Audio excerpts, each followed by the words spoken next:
Ngayong Semana Santa, muli nating sundan ang mga yapak ni Kristo dito sa Holy Land.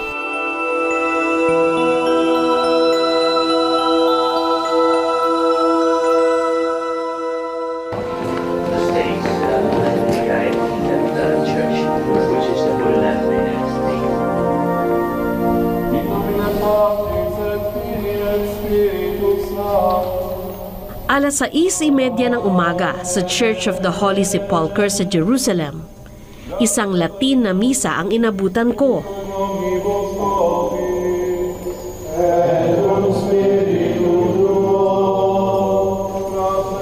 Nasa harapan kami ng tinatawag na edicule kung saan nakapaloob ang libigan ni Hesukristo.